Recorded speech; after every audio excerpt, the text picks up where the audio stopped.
A world born under the gaze of the goddess, divided into 9 races: dragon youths who breathe storms, elves who sing to nature, anifolk with monstrous strength, dwarves who craft miracles from metal, demonkin wreathed in flames, dark elves who command the night, beast folk with primal instincts, and finally, humans, fragile.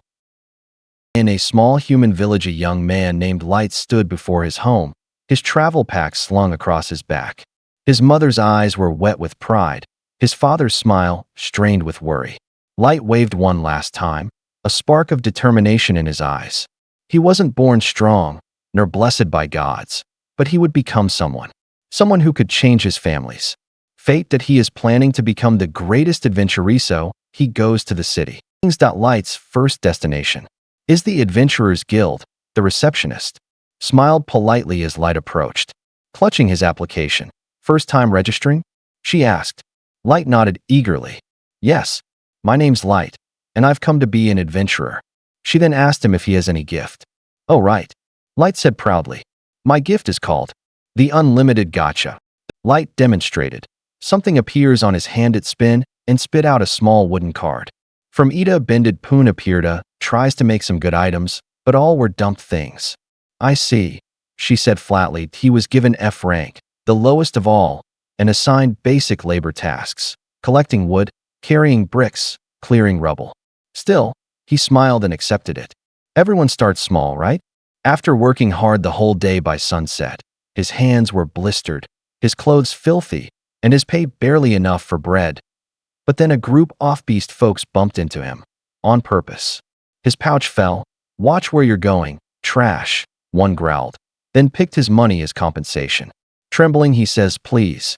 That's all I have." A fist smashed across his cheek. The laughter around him was cold, and no one helped. No one even looked. As he sat there, a hand extended toward him. "Are you okay?" He looked up and froze. A beautiful elf girl stood before him. Behind her were 8 others, each from a different race, armored and radiant. Their leader smiled kindly. "Don't worry, we're not like them." They introduced themselves as the Concord of Tribes, a group formed to unite all 9 races and end discrimination. Their leader, Sasha, an elf archer; Gru, a beast folk warrior; Drago, the Dragonuda; Diablo, the demonkin; Oboro, the anifolk; Nano, the dwarf engineer; Sion, the dark elf; and Santer, the centaur. They explained they needed one last member, a human, to complete the balance of their team. So they offered him to join them. Light, eyes shining, accepted immediately. For the first time, someone needed him. Days later, they entered the Abyss Dungeon, a legendary labyrinth of darkness. The air inside shimmered with mana. Monsters howled in the distance. Light stayed close to the group, trembling slightly as shadowy beasts lunged from every corridor. Sasha's arrows split the air, Drago's blade cut through scales. But Light couldn't do anything. "He is useless," she then checked him for any injury. The others teased her immediately, and laughter filled the cavern. For a brief moment, Light forgot the world's cruelty, but when they ventured deeper, that warmth began to fade. At one point, Gru stopped. "This place is good," he said, scanning the chamber. The others nodded. Light blinked, then mentioned he is making tea. He started unpacking his herbs again. "I'll make tea." Then he is told to stop since he is getting banned from the group. Drago crossed his arms. "You're being banished from the party." Laughter turned to venom. They mocked his weakness, his pathetic skill, the way he slowed them down. The kindness, the smiles, all fake. Light's voice trembled. "But why?" Gru's claws flashed. Blood splattered. "Orders from above," he growled. "We were told to keep an eye on you. Thought you might be a maestro. But you're just trash." Light staggered back, clutching his face. Light ran, limping, crying, stumbling through the dungeon halls. But a whistle cut the air. Sasha's arrow pierced his leg. He crashed to the floor, pain exploding through him. Behind him, their footsteps echoed. "Pathetic human," someone muttered. "Can't even die properly." Light tried to crawl, dragging himself across the cold stone, his blood painting a trail. "Why?" he gasped. "Why me?" Then suddenly he activated a transportation trap. The team tries to finish him before he get transported, but it didn't succeed. The light swallowed him whole. That he woke in silence. The air was thick, suffocating with mana. the lowest floor of the abyss that he tried to stand, but his legs screamed in pain. Then, the ground trembled that a level 1000 monster emerged from the darkness, scales black as night, its roar shaking the stone. Light's heart raced. He couldn't move. He couldn't fight, but even as death loomed over him, his trembling hand lifted. I'm not dying here. He activated his Unlimited Gacha. The sigil appeared, spinning wildly, brighter and faster than ever before. Then, light burst across the chamber that a gentle yet commanding voice echoed. How dare you threaten my master? A beautiful maid descended from the radiance. She raised her hand, and the monster disintegrated in an instant. The air fell silent again. Light blinked, stunned. W2. She kneeled before him, her tone soft yet proud. Then healed him. My deepest apologies for healing you without consent, master. Master. Yes.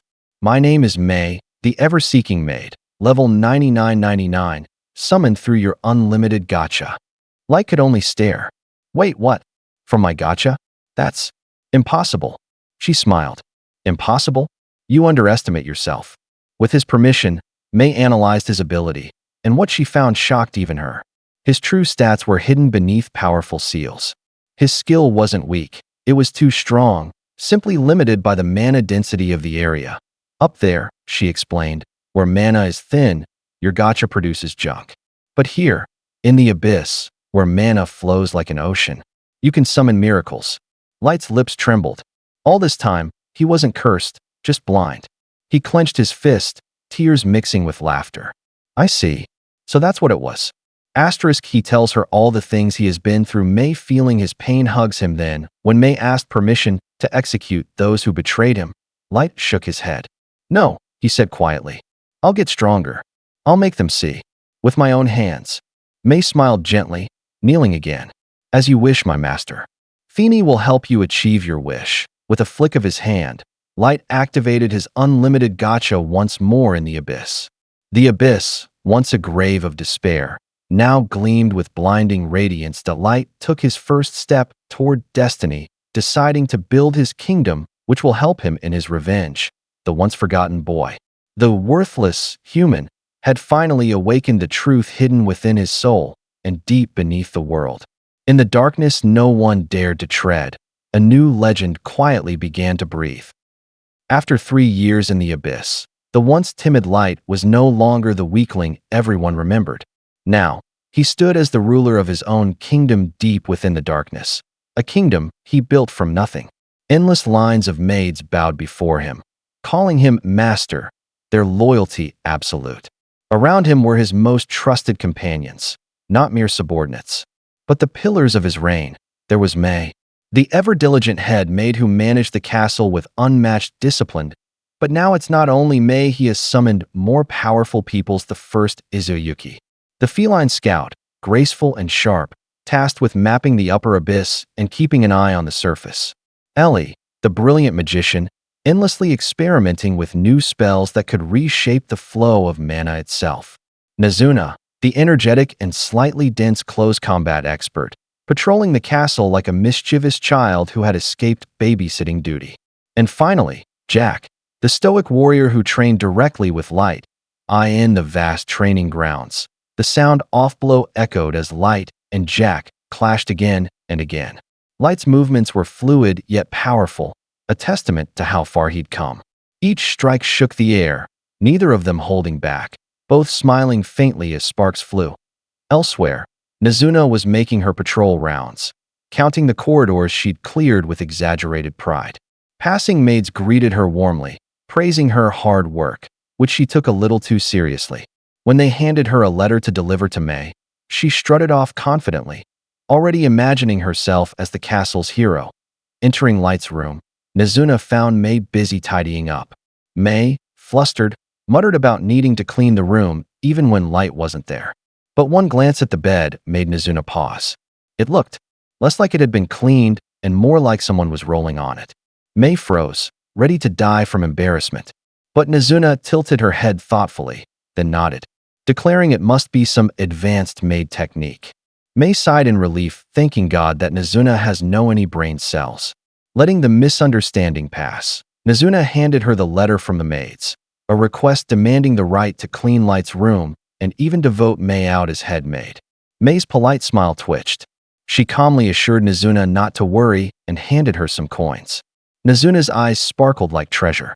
In seconds, she bolted out, dreaming of sweets and snacks. Moments later, she was happily munching dorayaki with milk, completely forgetting her earlier mission.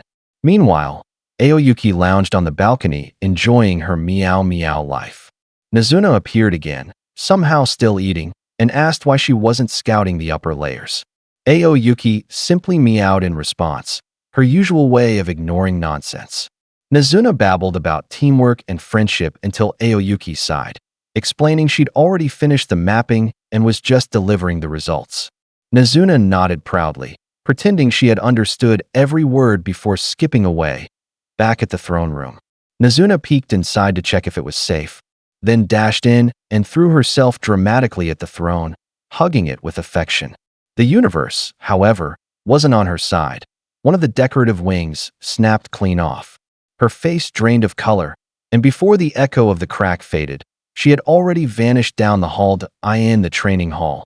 Light and Jack ended their sparring session and decided to head for the baths. As they relaxed, Jack noted how strong Light had become, but reminded him that the surface still held powers far beyond imagination. Light agreed, his expression calm, a quiet vow to never grow complacent. Back in Mei's office, the maids responsible for the letters stood trembling. They tried to deny everything, but Mei recited their words perfectly, leaving them pale and panicked. Every excuse they tried only dug their hole deeper. Without raising her voice, Mei smiled and ordered them to scrub the entire hallway by hand. The maids' horrified gasps could be heard echoing down the corridor. Elsewhere, Nizuna was window shopping, eyes sparkling at the sight of a shiny armor set she couldn't afford. Ellie appeared beside her, graceful as always, asking what she was doing there. Nizuna excitedly answered before Ellie called her a dimwit for her never-ending stupidity. Ellie recalled her recent team meeting with Light, where they discussed her latest magic progress and how she planned to test his sword in her room next time. Nizuna's jaw dropped in envy, her face puffing up like a sulking cat sad that he couldn't have tea with him. She swore she'd help Ellie anytime, earning only a sigh in return. Meanwhile, the maids who had been punished were still shouting in their quarters, ranting about the unfairness of life. They tried to make a curse for Mei, but before they could finish, Mei herself appeared at the door, smiling the kind of smile that could freeze blood. The next thing they knew, they were ordered to clean the throne room, which was so large it could be mistaken for a small village. With despair written all over their faces, they obeyed. But as fate would have it, while cleaning, the broken wing from earlier fell right beside them. That was the last straw that their soul dies right there, while Nizuna slept soundly in her bed, drooling peacefully, blissfully unaware of the chaos she'd caused. The next day, Light was walking through the castle corridors when he heard bickering, Nizuna and Ellie again. He approached, and immediately the atmosphere changed. Aoyuki appeared beside him, tail swishing like she owned the place. Nizuna beamed with joy to see him, while Ellie gave a sly smile, casually inviting him to join her in her room for some battle with his sword. Before the moment could settle, a chilling roar echoed through the hall, the same kind of monster that once nearly took Light's life. For a brief instant, the memory froze him, but the girls were already glaring at the beast with murderous intent, their auras flaring as they debated who'd obliterate it first. Before anyone could act, Light stepped forward and raised his hand. The monster froze, then whimpered as he gently petted its head. It was no longer an enemy. It had been tamed. Light smiled faintly, turning to his companions. The time had finally come. The plan they had been preparing for 3 long years was ready to unfold. The girls' expressions hardened with determination.